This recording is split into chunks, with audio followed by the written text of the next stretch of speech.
Assalamualaikum warahmatullahi wabarakatuh. Alhamdulillah wassalatu wassalamu ala Rasulillah wa ala alihi wa sahbihi wa mawalah wa la hawla wa la quwata illa billahi wa ba'du. Alhamdulillah, segala puja dan puji hanya milik Allah subhanahu wa ta'ala.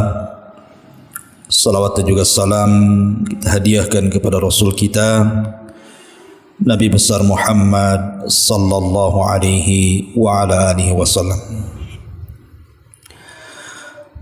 Ma'asyiral muslimin wal muslimat rahimani wa rahimakumullah. Biasa kita mengkaji sirah di malam ini. Tapi malam ini kita akan membahas satu pembahasan yang tentunya juga penting dipahami. Kita beri tema agar sedekah menjadi berkah dan bisa menyembuhkan penyakit. Ma'asyiral muslimin yang dimuliakan Allah Azza wa Jalla, kita sering mendengar kalimat bahwa kalau ingin sembuh penyakit itu perbanyak sedekah. Ucapan ini tidak salah, karena memang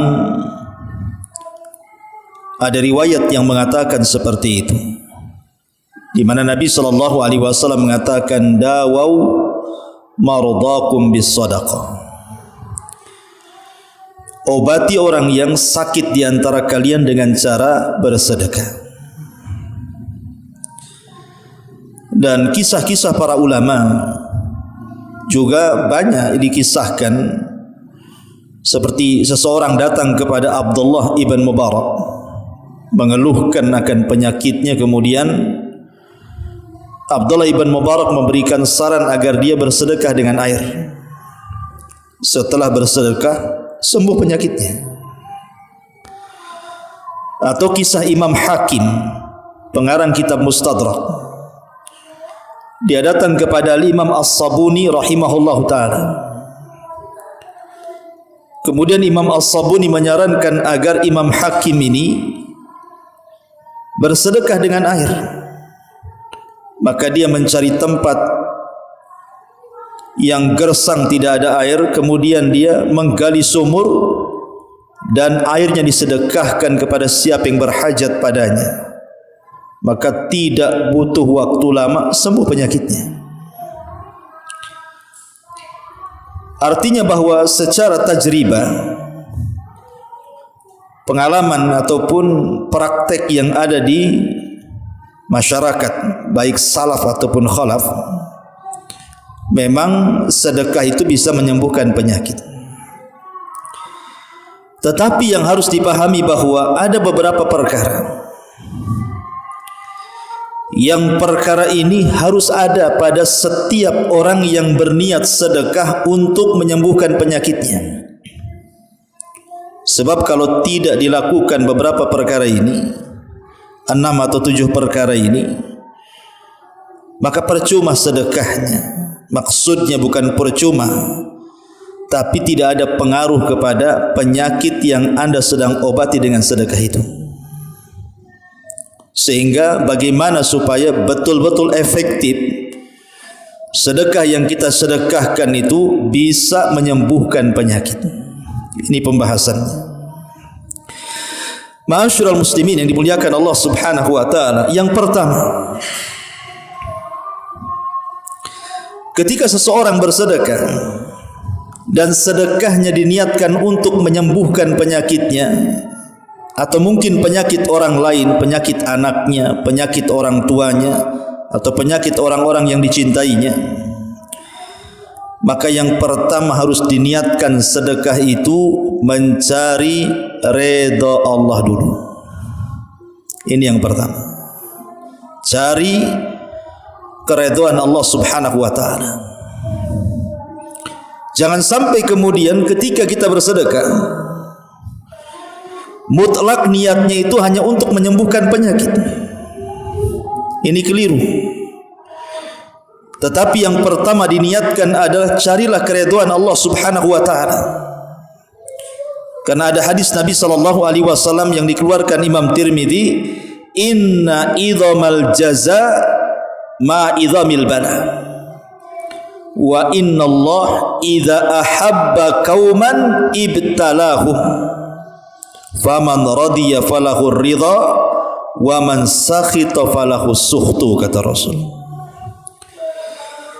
Sesungguhnya besarnya balasan ditentukan dengan besarnya ujian. Karena apabila Allah Subhanahu wa taala mencintai seorang hamba atau sebuah kaum, maka Allah pasti akan menguji mereka. Barang siapa yang redha dengan ujian itu, maka dia akan mendapatkan keridhaan Allah. Tapi barang siapa yang murka, maka dia pun akan mendapatkan kemurkaan Allah. Jadi kalau seandainya seseorang bersedekah tetapi yang sakitnya murka, percuma sedekahnya, karena tidak dapat ridha Allah masalahnya. Umpamanya ada orang sakit, kemudian dia mengharap dengan sedekahnya sakit, tapi dia tidak ikhlas dengan penyakitnya itu. Bahkan mungkin lisannya menunjukkan tasakhut, tidak terima dengan takdir dan qada Allah Subhanahu wa taala. Lalu untuk apa sedekahnya? Karena Allah tidak redha kepada dia. Makanya yang pertama kali kalau ingin menyembuhkan penyakit dengan cara bersedekah, carilah keridhaan Allah Subhanahu wa taala. Ini poin pertama. Ma'asyiral muslimin yang dimuliakan Allah Subhanahu wa taala. Poin yang kedua, ketika bersedekah, betul-betul sedekahnya karena Allah, alias ikhlas. Dan ikhlas itu artinya ikhrajul khalqi an muamalati rabbi, mengeluarkan seluruh makhluk ketika kita bermuamalah dengan Rabb kita. Artinya saat bersedekah itu murni sedekahnya lillah, karena Allah, bukan karena ujub, bukan karena riya, bukan karena ingin dipuji. Sebab sedekah yang seperti itu jatuh kepada syirkul asghar, masuk kesyirikan, walaupun itu syirik kecil, riya itu. Artinya kalau sudah masuk dalam kesyirikan, percuma sedekahnya, karena tidak akan diterima Allah Subhanahu wa taala, gugur amalannya. Makanya saat bersedekah dalam rangka mengobati penyakit, ini nomor dua, harus ikhlas. Betul-betul sedekahnya karena Allah Subhanahu wa taala. Dan Nabi sallallahu alaihi wasallam juga mengatakan, innallaha la yaqbalu minal a'mal illa ma kana khalisan wa btughiya bihi wajhuh. Sesungguhnya Allah tidak akan menerima amal-amal kecuali bersumber dari orang yang ikhlas dan yang dicari padanya wajah Allah Subhanahu wa taala. Ma'asyiral muslimin yang dimuliakan Allah Subhanahu wa taala. Jadi ikhlas ini penting dalam sedekah dalam rangka mengobati penyakit. Kemudian yang ketiga, baru niatkan sedekahnya dalam rangka penyembuhan. Harus ada niat bahwa sedekah saya itu untuk menyembuhkan penyakit saya, untuk menyembuhkan penyakit ibu saya, untuk menyembuhkan penyakit anak saya. Karena Umar bin Khattab radhiyallahu anhu pernah berkhutbah di atas mimbar, kemudian mengatakan, aku mendengar Nabi sallallahu alaihi wasallam bersabda, innamal a'malu binniyat. Sesungguhnya amal itu ditentukan dengan niatnya. Sama dengan orang yang meruqyah. Kalau anda meruqyah membaca Quran, dibacakan saja sama orang, tidak ada pengaruh apa-apa. Anda bukan sedang meruqyah, anda sedang baca Quran.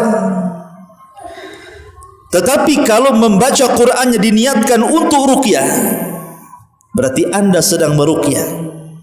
segala sesuatu itu harus didasari dengan niat. Lah sama sedekah juga, niat Anda bersedekah itu untuk apa? Oh, untuk menyembuhkan penyakit. Berarti sedekahnya akan membawa pengaruh tuh. Karena Nabi SAW mengatakan innamal a'malu binniyat. Amal itu ditentukan dengan niatnya. Ini yang ketiga. Yang keempat, harta yang disedekahkan itu harus harta yang baik. Harta yang disedekahkan itu harus harta yang baik. Kenapa demikian? Dalam hadis Muslim dari Abu Hurairah radhiyallahu an, Nabi sallallahu alaihi wasallam bersabda, "Innallaha thayyibun la yaqbalu illa thayyiban." Sesungguhnya Allah itu baik, tidak menerima kecuali yang baik-baik. Artinya kalau kemudian sedekah yang disedekahkan itu dari harta yang haram, apa Allah akan menerima? Tidak akan menerima.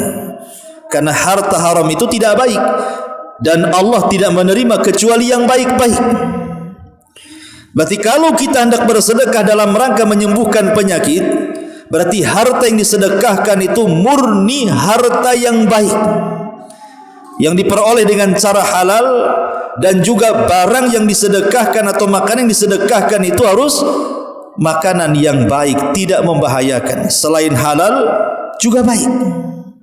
Makanya kenapa hadis selanjutnya Rasul mengatakan innallaha amara bihil mu'minin bima amara bihil mursalin. Faqala ta'ala ya ayyuhar rusul kulu min thayyibati wa'malu salihan.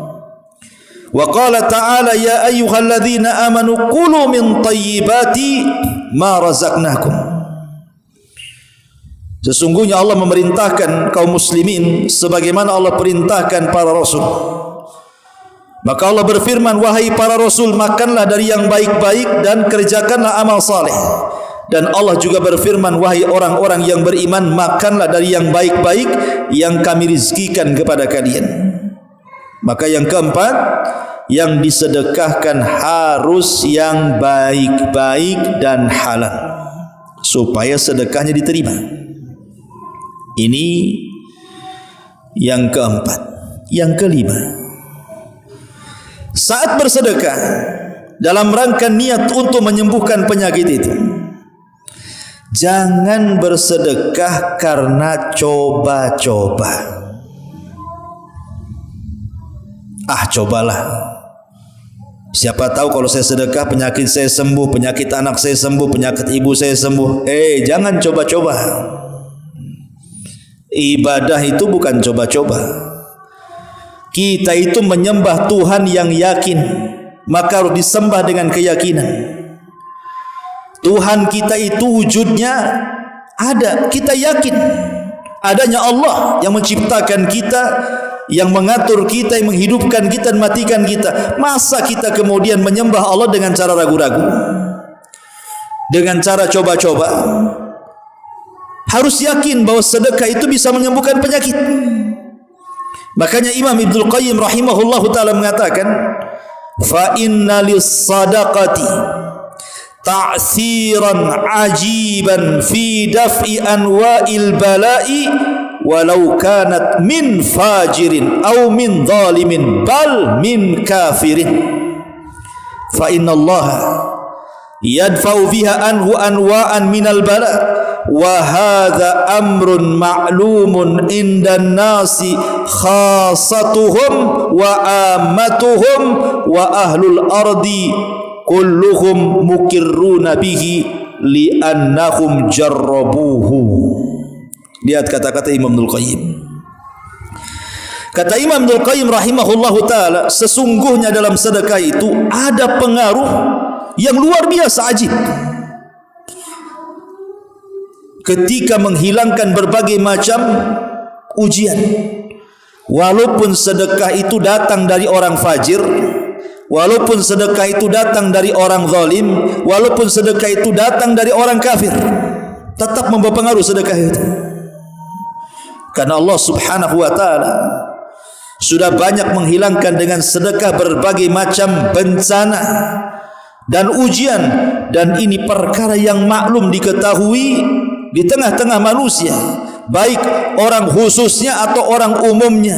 Bahkan seluruh bumi pun mengakui bahwa sedekah itu pengaruhnya besar ketika mengangkat bencana.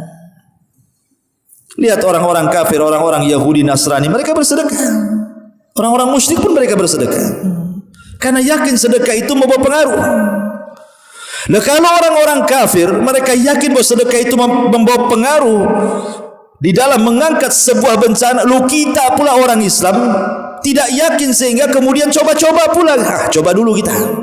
Kalau sembuh lanjut, kalau tak sembuh tak lanjut katanya. Gimana? Ya, sedekahnya jangan main coba-coba. Ini yang keenam. Yang ketujuh, yang keenam, tiba-tiba ketika sudah bersedekah, sudah dia sumbang fakir miskin, sudah dia sumbang anak-anak yatim, sudah dia sumbang masjid-masjid, bahkan dia sumbang pesantren-pesantren, yayasan-yayasan dan begitu seterusnya, kok nampaknya makin parah nih sakitnya nih. Orang tua malah dibawa ke UGD pula. Ini sudah banyak saya sedekah sana sini, kok tak ada pengaruh katanya. Berhenti saja dah.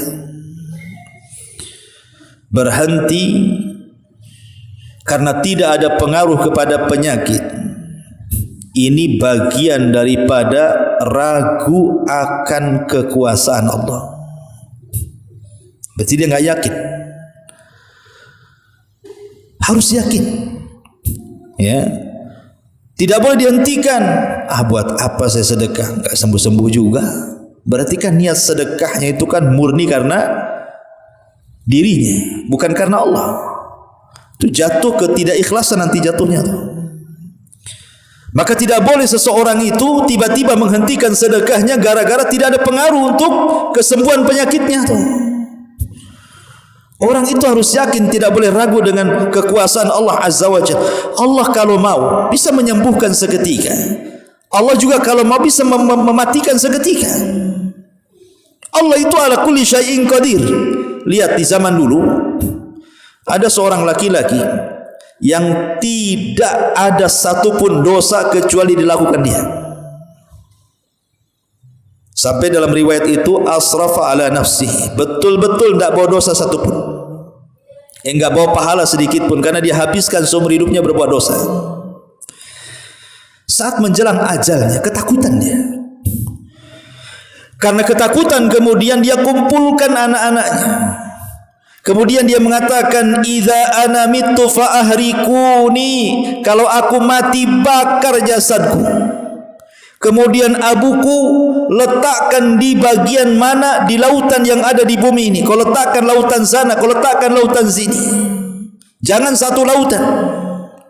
Kemudian dia mengatakan, "Fa wallah la in qadarallah alayya la yu'adzibanni adzaban ma 'adzabahu ahadun minal alamin." Katanya.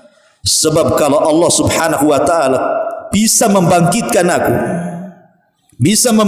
aku, tentu Allah akan mengazab aku dengan azab yang tidak pernah dilakukan kepada siapapun di alam semesta ini. Lihat, orang ini menanamkan dirinya apa? Perang dengan Allah. Allah katakan fafirru ilallah, lari kau kepada Allah. Ini pula menjauh dari Allah, tidak mau dekat dengan Allah, tidak mau ketemu lagi dengan Allah, dengan mengatakan kalau aku mati bakar itu jasadku, kemudian abuku sebar di semua lautan. Sebab kalau Allah sanggup membangkitkan diriku, habislah aku katanya. Allah akan azab diriku dengan azab yang belum pernah terjadi kepada siapapun di alam semesta ini katanya. Dia tidak paham Allah itu ala kulli syai'in qadir. Ketika kemudian wasiatnya dilaksanakan oleh anak-anaknya, dia pun mati, dia pun dibakar, abunya disebar di semua lautan. Tiba-tiba Allah perintahkan bumi dan mengatakan ijma'i ma fiki minhu, Allah katakan kepada bumi, kumpulkan abu-abu orang yang disebar laut sana laut sini, kumpulkan wahai bumi jadi satu, balikkan jasadnya katanya. Allah yang perintahkan bumi, bumi nurut. Maka dikumpulkan semuanya, debu-debunya, abu-abunya, kemudian dibentuk lagi jadi dia, kemudian dihidupkan, kemudian dihadapkan di hadapan Allah Subhanahu wa taala. Kemudian Allah mengatakan, ma hamalaka ala ma sana'ta ya fulan, apa yang membuat kamu lakukan ini wahai fulan? Kau kira aku tidak sanggup membangkitkan kamu?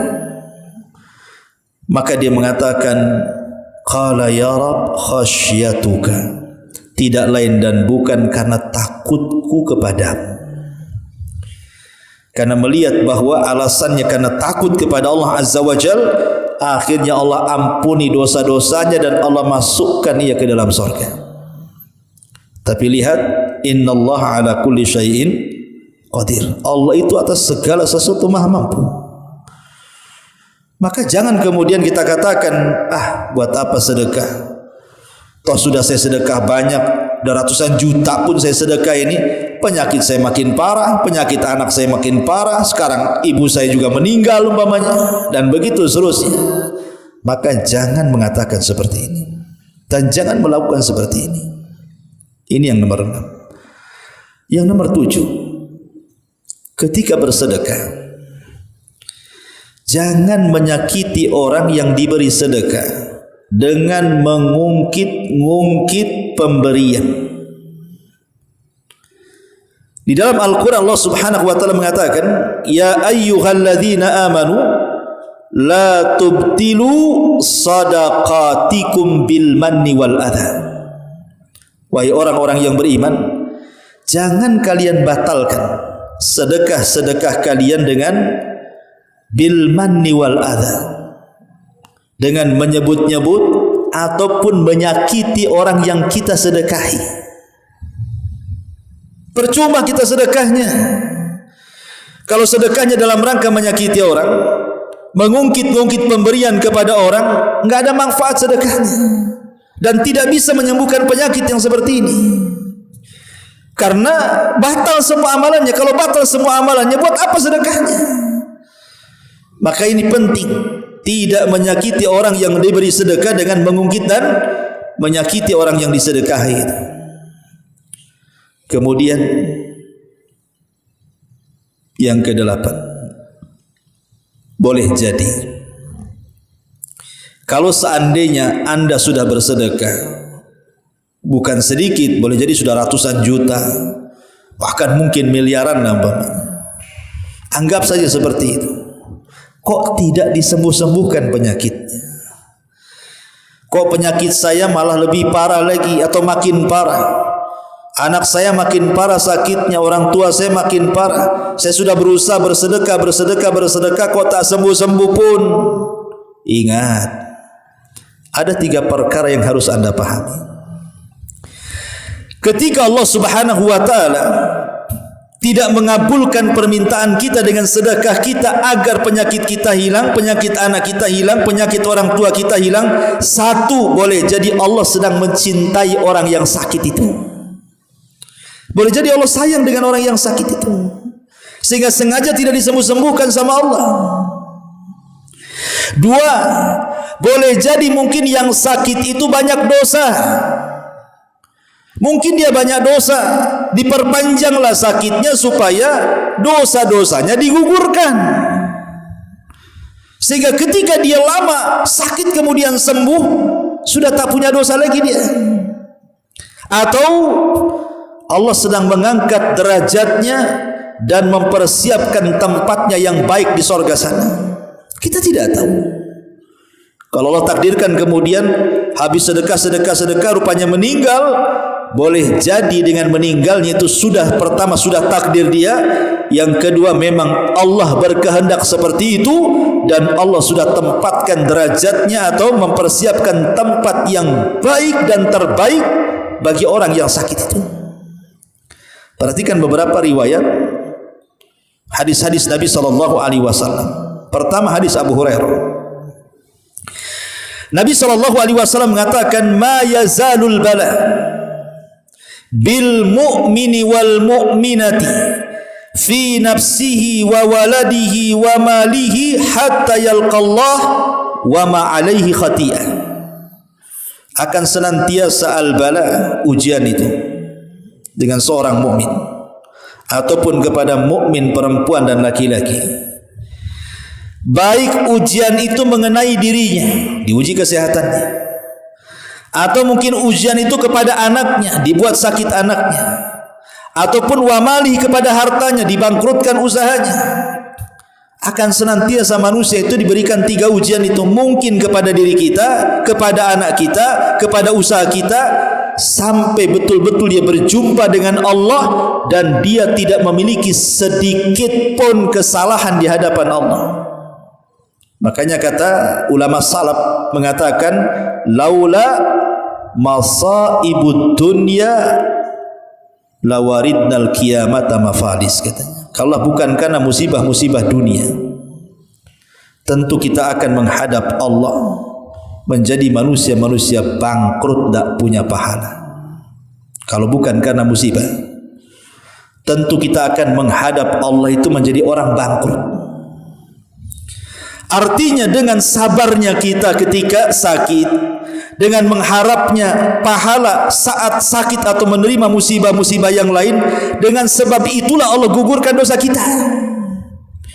Karena ada sorga-sorga itu yang tidak bisa diraih dengan puasa, tidak bisa diraih dengan solat, tidak bisa diraih dengan baca Quran, hanya bisa diraih dengan sabar. Dan tidak mungkin orang sabar kecuali ada musibah. Kalau tidak ada musibah, sabar dari apa? Harus musibah dulu baru ada sabar.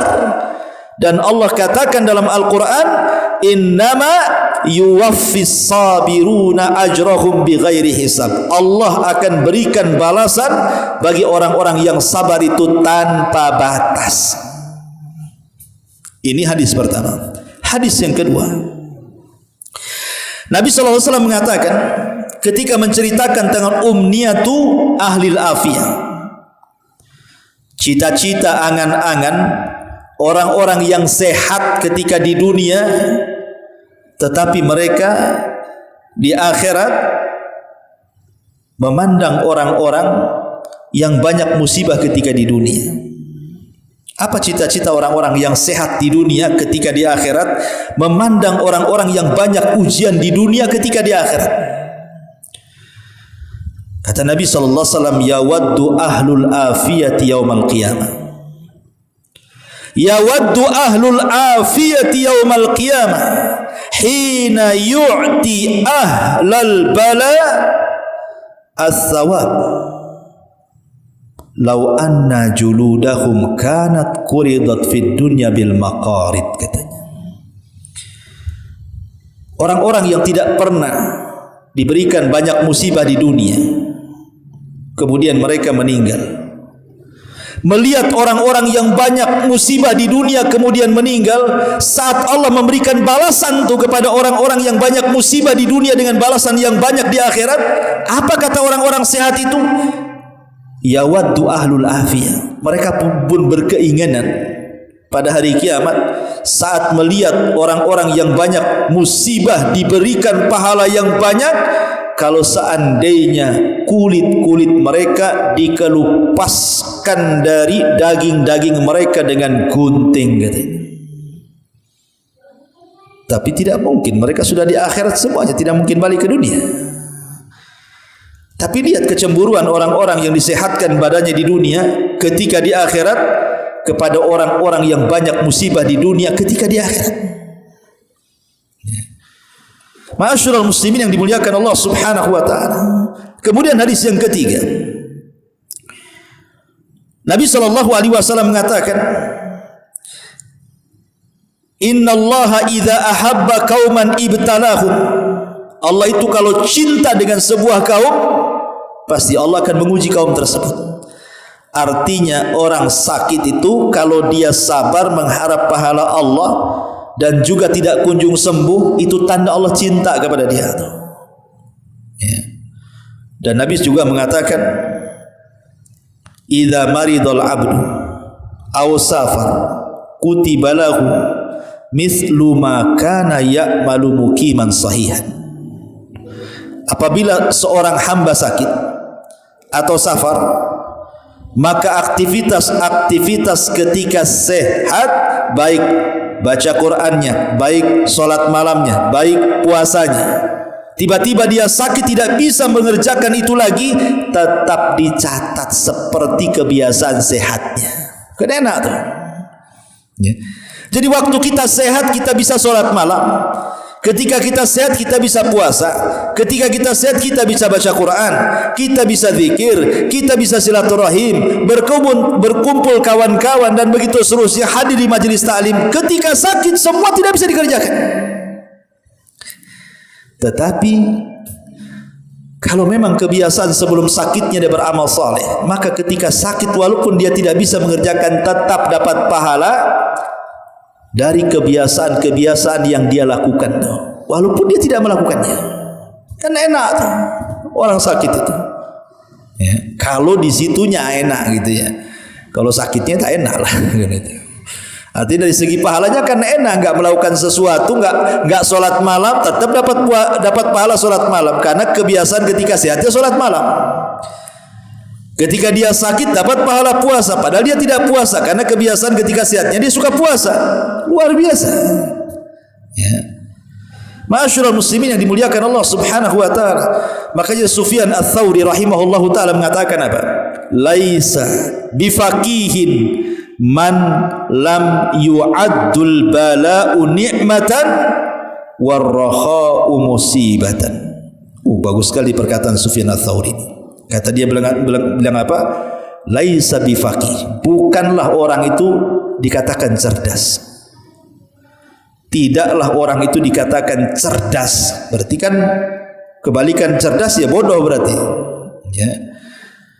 Orang yang belum menganggap musibah itu sebuah nikmat, dan orang yang mendapatkan keluangan rizki itu sebuah musibah. Karena ada orang-orang itu yang menjadikan bala nikmat bagi dia, dan orang-orang diberikan nikmat itu musibah pula bagi dia. Contoh namanya kisah siapa? Abu Ubaidah bin Jarrah.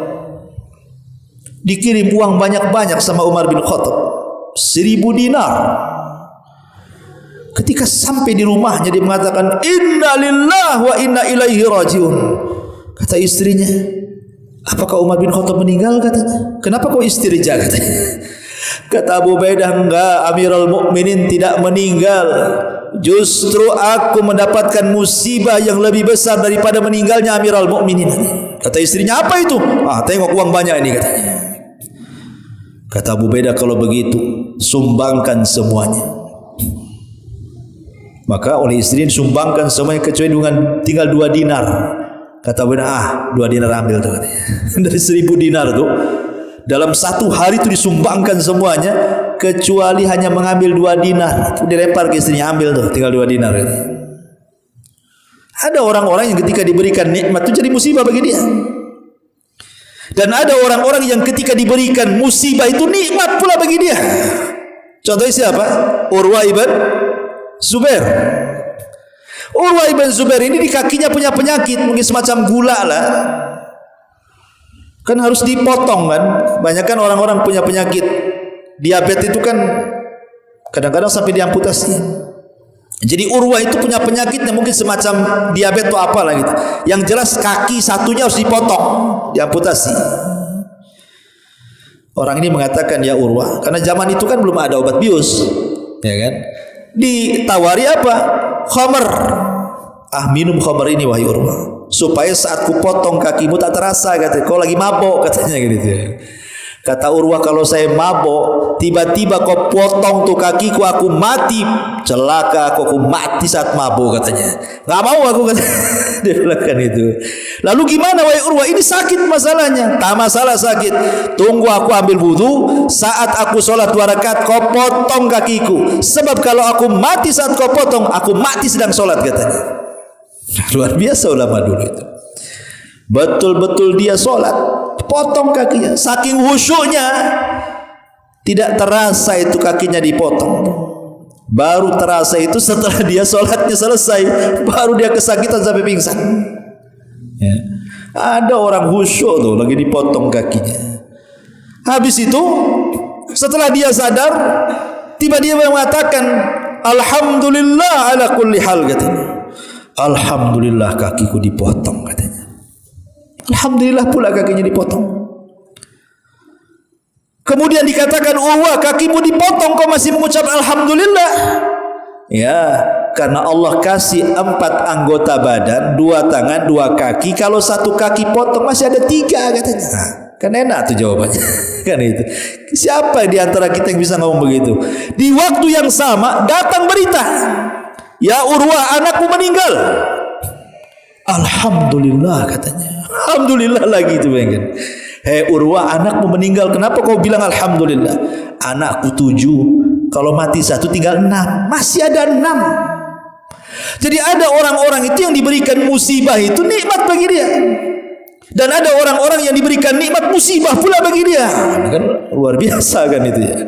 Ma'asyiral muslimin, makanya Sufyan Ats-Tsauri mengatakan, laisa bifaqihin man lam yu'addul bala nikmatan warraqa musibatan. Orang itu belum dikatakan cerdas kalau belum menganggap bala itu sebuah nikmat dan nikmat itu sebuah musibah, katanya. Itulah ma'asyiral muslimin yang dimuliakan Allah Subhanahu wa taala. Intinya bahwa kalaupun dengan sedekah itu kok penyakit belum sembuh-sembuh, boleh jadi Allah sengaja tidak menyembuhkan dia karena sebuah maslahat. Boleh jadi Allah ingin menggugurkan dosanya sehingga ketika dia sembuh hilanglah semua dosanya. Atau boleh jadi mungkin ada maslahat lain, karena ada orang-orang itu kalau seandainya disembuhkan maksiat lagi dia. Sengaja Allah buat sakit biar berhenti maksiat. Kan banyak tuh. Wow, waktu sakit kapok dia itu maksiat. Kapok-kapoknya. Kata dokter, kau jangan zina lagi. Ya, kalau kau ini sudah kena virus nih, seminggu lagi kau mati.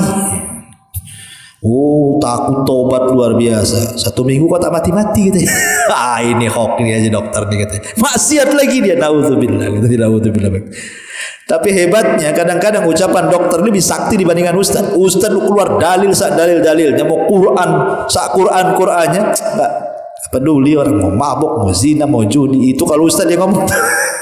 Coba dokter yang ngomong, penyakitmu parah tuh, berhenti besok, kalau mati berhenti dia. Subhanallah, ya kan. Ada orang-orang yang akalnya kayak gitu tuh, dikasih dalil yang jelas-jelas, dalil Allah juga yang mengatakan nerakalah tempatnya, enggak terima dia. Ya, ma'asyiral muslimin yang dimuliakan Allah Azza wa Jalla. Jadi boleh jadi mungkin sengaja disakitkan supaya dia tidak maksiat, atau sengaja kalaupun Allah takdirkan dia meninggal dan dia sudah bersedekah untuk kesembuhannya, boleh jadi pahala sedekah ini akan mengalir saat dia meninggal. Dan itu pula yang menjadikan pahala dirinya, karena orang yang meninggal ketika masuk ke liang lahat, apa ucapannya? Laula akhartani ila ajalin qarib la asaddaqa wa akum minas salihin. Ya Rabb, kalau kau hidupkan aku sesaat saja ke bumi, aku akan sedekah. Dia sudah sedekah, ya. Dia sudah sedekah saat kematiannya, dia habiskan hartanya untuk sedekah, tapi Allah takdirkan dia mati. Boleh jadi itu menjadi mempermudah kehidupan dia setelah kematiannya. Jangan kemudian kita katakan, percuma, tahu nggak sembuh sampai mati, buat apalah sedekah. Bagus saya makan kan, itulah. Dia tidak paham itu. Sedekah itu pengaruhnya bukan di dunia saja, sampai ke akhirat. Bahkan sangat pengaruh saat di padang mahsyar. Sedekah itu akan jadi naungan di kepala kita. Saat matahari, semua tersengat matahari di atas kepala 1 mil, orang-orang yang suka bersedekah dia nggak kepanasan itu. Kenapa? Karena sedekah akan menjadi naungan bagi dia pada hari kiamat. Sab'atun yudhilluhumullahu fi dhillihi yawma la dhilla illa dhilluh. Ada 7 kelompok akan mendapatkan naungan Allah di hari yang tidak ada naungan kecuali naungannya. Salah satunya apa? Rajulun tasaddaqat biyaminih la hatta la tu'lam shimal. Seorang laki-laki yang bersedekah dengan tangan kanannya, tangan kirinya tak tahu. Subhanallah ya. Ma'asyiral muslimin yang dimuliakan Allah Azza wa Jalla, tapi yakinlah seyakin-yakinnya bahwa Rasul pernah mengatakan tadawau mardhakum bisadaqah. Obati orang yang sakit di antara kalian dengan sedekah. Artinya salah satu penyembuh. Ingat, sedekah ini bukan hanya menyembuhkan penyakit biasa. Penyakit yang luar biasa saja bisa sembuh. Penyakit yang rumah sakit angkat tangan menanganinya, semua dokter angkat tangan untuk mengobatinya. Tapi Allah Subhanahu wa ta'ala, dialah yang menurunkan penyakit, dia juga yang mengangkat penyakit. Allah yang menurunkan penyakit, Allah juga menurunkan obatnya. Harus yakin itu. Makanya kalau jadi pengobat, salah satunya nasihat itu sedekah tuh. Pak Edi kalau bekam atau apa gitu kan, habis dibekam biar sembuh, sedekah ke dola ilmi gitu. Promosi bulan dola ilmi gitu. Sedekah tuh di dola ilmi lagi bangun masjid tuh. Nah, biar cepat sembuh. Nah, gitu maksudnya. Kasihlah dalil-dalil banyak-banyak kan. Saya contohkan beberapa kisah nyata ya. Kisah nyata ini. Tadi saya sudah sebutkan dua kisah. Kisah seseorang yang datang kepada Imam Abdullah ibn Mubarak. Kemudian orang ini punya penyakit, kata Abdullah ibn Mubarak, sedekahlah dengan air, tiba-tiba sembuh penyakitnya dengan izin Allah. Kemudian juga kisah Imam Hakim, pengeluar hadis, karyanya Mustadrak Imam Hakim. Kalau kita baca hadis rawahu Hakim, telah meriwayatkan Hakim kan itu. Dia pernah sakit. Kemudian datang kepada Imam As-Sabuni. Kemudian kata Imam As-Sabuni, sedekah dengan air sembuh penyakitnya. Atau contohnya, aqimatun tasaddaqat farazaqahallahu bitau amaini. Ada kisah, ada seorang wanita mandul. Dia bersedekah, hamil langsung sekali lahir kembar. Luar biasa ya. Dan itu dijelaskan oleh seorang syekh bercerita, ada seorang wanita, dia bertempat di Saudi, negara Saudi sana ya. Dia mengatakan seperti itu, bahwa istriku diponis mandul. Kata dokter, diponis mandul, tidak mungkin punya anak. Namanya orang mandul ya, nggak mungkin punya anak gitu. Tapi setelah dia mendengarkan khutbah seorang syekh tentang bagaimana sedekah itu bisa mengangkat bala, mengangkat ujian gitu kan, dia pun terus bersedekah tidak henti-hentinya, diniatkan supaya dia punya anak. Subhanallah, akhirnya istrinya hamil, sekali hamil keluar dua kembar pula. Ini terjadi. Bahkan dikisahkan juga dari negeri seberang, negeri Saudi sana, ada seorang yang terkena penyakit stroke berkepanjangan. Stroke lama sekali. Udah ke dokter sana sini tak sembuh-sembuh, makan obat ini itu herbal sana sini tak juga sembuh. Bahkan dia mengatakan asabtu bimaradi syaratan, katanya mundu iddati sanawat. Aku, katanya, ini bercerita orang yang sakit nih, aku terkena penyakit stroke bertahun-tahun, katanya. Kemudian watayaqantu biqurbi mauti, karena bertahun-tahun makin memarah, aku yakin pasti ini ajalku sudah dekat. Saking lamanya penyakit stroke itu, dia menganggap bahwa ajalnya sudah dekat. Wa kuntu anfaqu malan alal yatama, aku pun berusaha menginfakkan hartaku kepada anak-anak yatim. Ya tentu dengan syarat-syarat yang tadi saya jelaskan ya. Mencari redha, ikhlas, diniatkan dan begitu seterusnya yang sudah saya jelaskan. Kemudian dia mengatakan wa kullu ma anfaqtuhu alaihim araddahu Allahu li mudha'afan. Tiba-tiba setiap aku infak dengan syarat-syarat yang 6 atau 7 tadi, tiba-tiba kemudian penyakitku semakin meringan sampai Allah Subhanahu wa taala, kata dia, hatta syufitu tamaman bihamdillah, sampai Allah betul-betul sembuhkan secara sempurna dan aku hanya memuji kepada Allah Subhanahu wa taala. Ini terjadi, ya. Kemudian juga orang yang buta. Dijelaskan ada seseorang bercerita, kana sabiyun saghirun yal'abu ma'a ukhtihi hamilan biyadihi sikina. Ada anak kecil main-main, tiba-tiba kawannya pegang pisau. Entah ceritanya gimana, namanya anak-anak kecil, tidak paham kan, dipukulkanlah pisau itu ke mata kawannya, kena matanya, buta sebelah, ya. Akhirnya kemudian kata, ini yang bercerita bapaknya, kemudian aku pun segera membawa ke mustasfa, aku khawatir, ya, aku bawa dia ke Riyadh, ke rumah sakit di Riyadh sana, aku khawatir. Ketika kemudian para atibba, para dokter-dokter itu sudah memeriksanya dan Allah takdirkan rupanya satu dari kedua matanya tidak bisa disembuhkan, buta, ya. Akhirnya kemudian dia pun sedih, kemudian dia terus berdoa kepada Allah Subhanahu wa taala agar dikembalikan pandangan anaknya. Kemudian dia pun terus bersedekah. Subhanallah, tidak ada yang mustahil bagi Allah. Anak itu kemudian sembuh dan bisa melihat. Tidak mustahil. Imam Bukhari itu kan buta waktu bayi, tak bisa melihat.